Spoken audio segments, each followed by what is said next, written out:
Hello and welcome to World Talks here on TVP World. I'm your host, Marie Cato. There are several questions that come to mind when it comes to the escalating crisis in the Middle East, and many conflicting opinions about intent, but also about what should come next for Iran and its people. To tell us more about this, I'm joined by Laila Jazayeri, Director of the Association of Anglo-Iranian Women in the UK. Hello, and thank you so much for being with us today. So Thank you for having me on. Welcome. I wanted to ask about the Iranian democratic opposition in Iran and what it looks like and how well it's formed.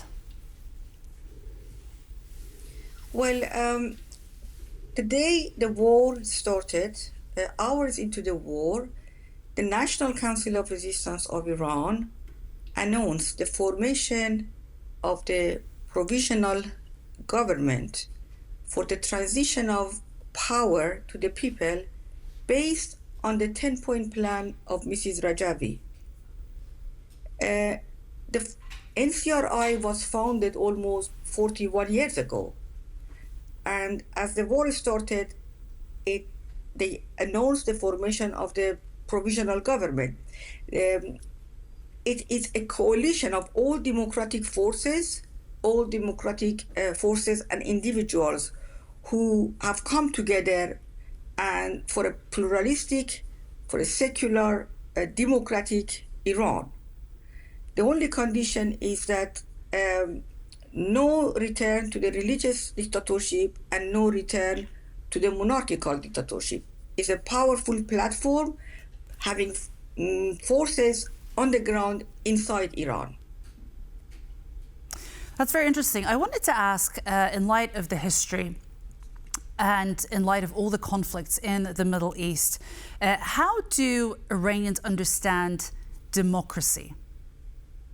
What does that mean to you and how do you envisage it? Well, I must say, a democracy, because Iranian people have been under a misogynist regime, a fundamentalist regime, a regime that in its core, it has antagonism towards women. In the core of the ideology of Islamic fundamentalism is misogyny, is antagonism towards women. So for Iranians, the only democracy does not make sense unless the collapse of dictatorship would lead to a system that is the leadership are run by women. In fact, the only viable force that could replace the current religious fascism in Iran is a movement in which women play a decisive role. Women leadership is actually the true measure of democracy and democratic alternative. Therefore, I believe, as Mrs. Rajavi always says, there can be no passage through the current condition without the central role of women, and because on the day that this regime is gone, in fact, women leadership will guarantee democracy. It guarantees gender equality. It guarantees it can resolve the complex economic, social, and other critical issues in the society. So it is the role of women that actually define true democracy, true gender equality. And in your work in the Association of Anglo-Iranian Women in the UK, how have you been supporting the Iranian democratic opposition? Well, in different ways. Today we had a massive rally outside number 10, the Prime Minister's office. We organized demonstrations, rallies to reflect the message of Iranian people and what they need. We asked the Prime Minister to stand with the Iranian people, not in wars, in practice. How? We asked the Prime Minister to, in fact, recognize this provisional government as a democratic alternative to the current system, and also to recognize the right of the rebellious youth resistance units and liberation army inside Iran to be able to stand up to the suppressive IRGC forces by all means. This is how the Prime Minister here and the rest of the West, they can practically help Iranian people, because let's face it, no amount of bombardment, no military intervention can bring about regime change unless you have boots on the ground.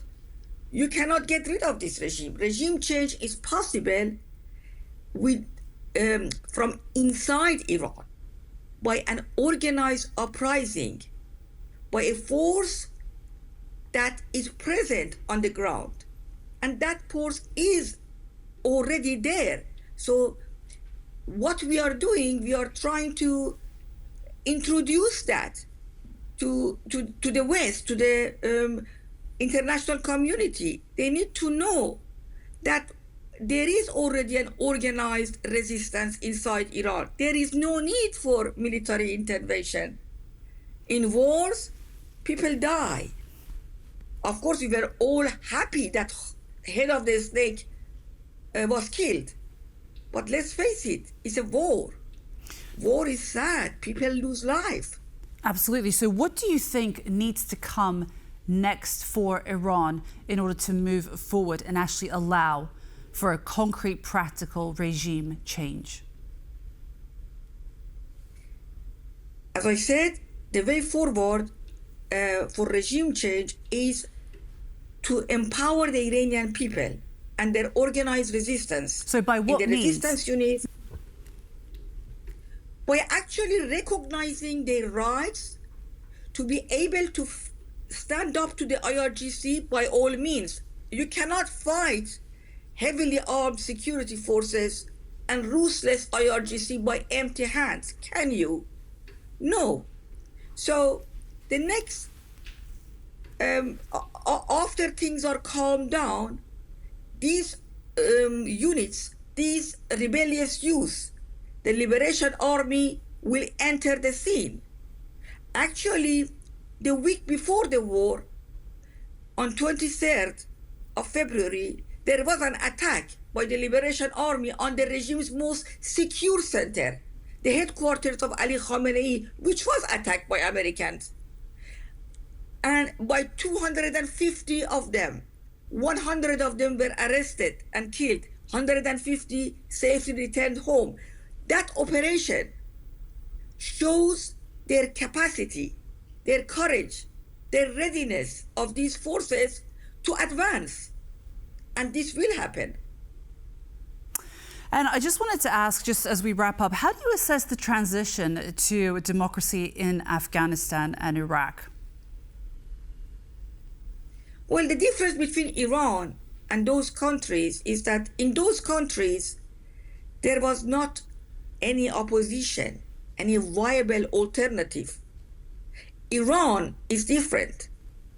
There is a strong, powerful resistance that with a history almost over 4.5 decades of history.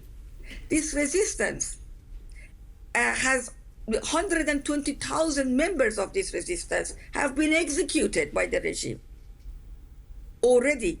So the resistance has got, there is a powerful resistance alternative that has been tested in 4.5 decades in struggle with the regime, gained experience.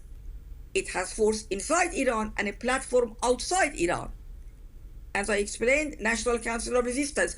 And interestingly, the whole movement is a women-led movement. Its president-elect is a woman. The future of Iran belongs to the Iranian women, must be led by Iranian women. And this alternative is capable of bringing that about. In Iraq, in Afghanistan, there was no resistance. There was no alternative. Of course, we noticed what happened. We all saw what happened. This is a big difference. Absolutely. Laila Jazayeri, Director of the Association of Anglo-Iranian Women in the UK. Thank you so much for joining me today. Thank you.